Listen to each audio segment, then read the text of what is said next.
நம்ம ஒரு complex shoulder case பற்றி இப்போ டிஸ்கஸ் பண்ண போகிறோம். என் பக்கத்தில் வந்து 52-year-old மேல் ஜார்க்கண்ட்லேருந்து வந்திருந்தார். 3 வீக்ஸ் முன்னாடி வந்திருந்தார். அவர் வந்து 6 மாதம் முன்னாடி கீழே விழுந்துட்டு அவரோட ஷோல்டர் வந்து டிஸ்லோகேட் பண்ணிட்டார். டிஸ்லோகேட்னா ஜாயிண்ட் விட்டு வெளியே வந்துருச்சு, ஷோல்டர் ஜாயிண்ட். அண்ட் அந்த டிஸ்லோகேட் ஆகும்போது அந்த கைக்கு போகிற நரம்பெல்லாம் கூட எஃபெக்ட் ஆயிடுச்சு. ஸோ அவருக்கு ஃபுல் கையே வேலை செய்யலை.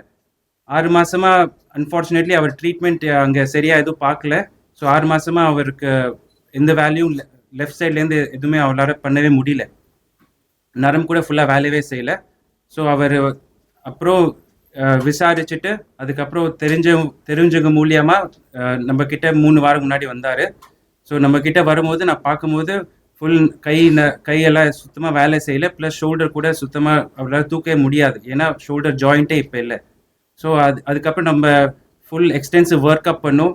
Work up in the form of x-rays, CT scan, MRI, nerve conduction study, இதெல்லாம் பண்ணோம். இதெல்லாம் பண்ணிவிட்டு then we made a plan. Plan was, அந்த சிடி எம்ஆர்ஐ பார்த்தீங்கன்னா சிடி ஸ்கேனில் ஷோல்டர் ஜாயிண்ட் வந்து ஒரு ஃபால்ஸ் ஜாயிண்ட் மாதிரி செஸ்ட் கேவிட்டியோட ஃபார்ம் ஆயிருந்தது. ப்ளஸ் அந்த ஷோல்டரோட ஹெட் வந்து ஹியூமரஸ் ஹெட் வந்து நரம்பெல்லாம் போய் கம்ப்ரெஸ் பண்ணிட்டு இருந்தது. அதான் எம்ஆர்ஐ ஸ்கேன்லேயும் தெரிஞ்சது.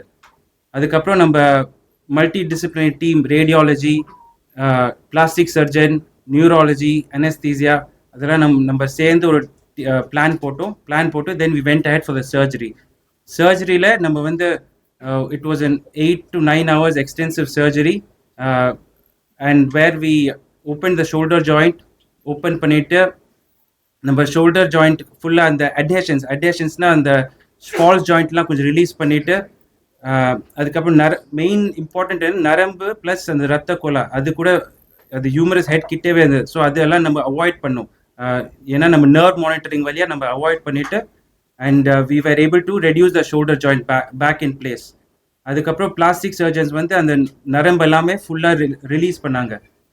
அது கூட வந்து ஃபைப்ரஸ் டிஷ்யூ மாதிரி அங்கே ஃபார்ம் ஆயிருந்து. ஸோ அதெல்லாம் நரம்பு எல்லாமே ஃபுல்லாக ரிலீஸ் பண்ணி விட்டாங்க. ஸோ தட் அவர் நரம்பு திருப்பி வந்து ஒர்க் ஆக ஆரம்பிக்கலான்னு.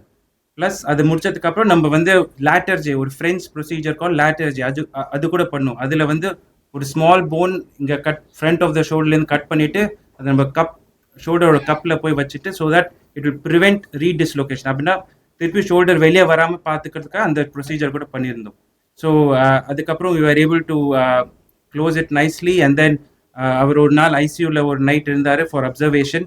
And after everything then he was discharged back to the வார்டில் we took எக்ஸ்ரேஸ், அண்ட் எக்ஸ்ரேஸில் நம்ம பார்த்தோம் shoulder was fully back in joint and very good position. And physiotherapy மெயினாக ஆரம்பிச்சோம், physiotherapy and rehabilitation. So we've started movements of his shoulder, arm and elbow எல்லாமே ஆரம்பிச்சிருக்கோம். And over the 2 weeks இப்போ stitches கூட remove பண்ணியாச்சு. Wound ஹெல்த்தியாக இருக்குது. And அவரே சொல்கிறாரு அவர் நரம்பு வந்து இன்னும் கொஞ்சம் முன்னாடியோட கொஞ்சம் பெட்டராக இப்போ ஒர்க் பண்ண ஆரம்பிச்சிருக்குன்னு. ப்ளஸ் ஷோல்டர் மூவ்மெண்ட்ஸ் கூட ஸ்லோ அண்ட் ஸ்டடியாக இம்ப்ரூவ் ஆகிடும் over a period of next few weeks to months.